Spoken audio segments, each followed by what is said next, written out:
What are the surprising origins of wiretapping laws? Imagine a time when the idea of listening in on private phone calls was just a secret tool used by law enforcement. You might be surprised to learn how these laws actually started.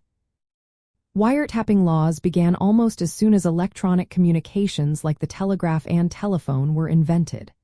The first wiretapping practices date back to the late 1800s, around the year 1895, when police started listening to private telephone calls.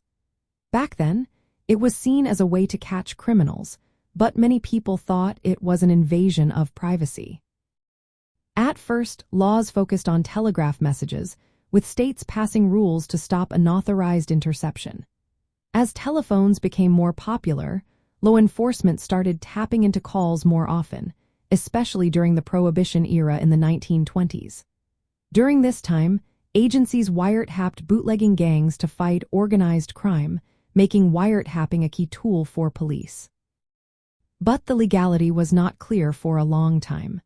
In 1920, the Supreme Court ruled in a case called Olmstead versus United States that wiretapping was not a search and seizure under the Fourth Amendment.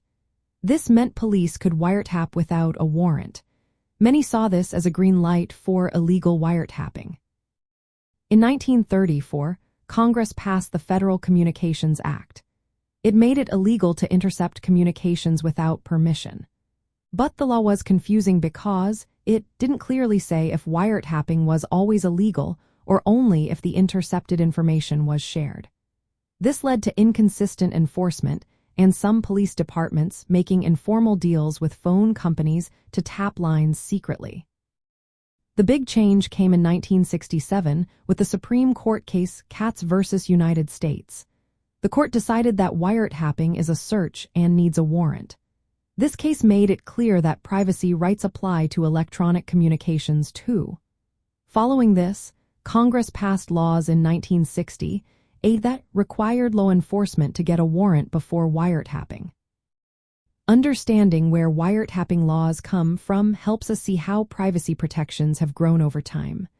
Early wiretapping was often unregulated and sometimes abused. Now, laws requiring police to get judicial approval before listening in on calls. This balance aims to protect personal privacy while allowing law enforcement to do their jobs. Today, if law enforcement wants to wiretap your phone or online communications, they must follow strict legal steps.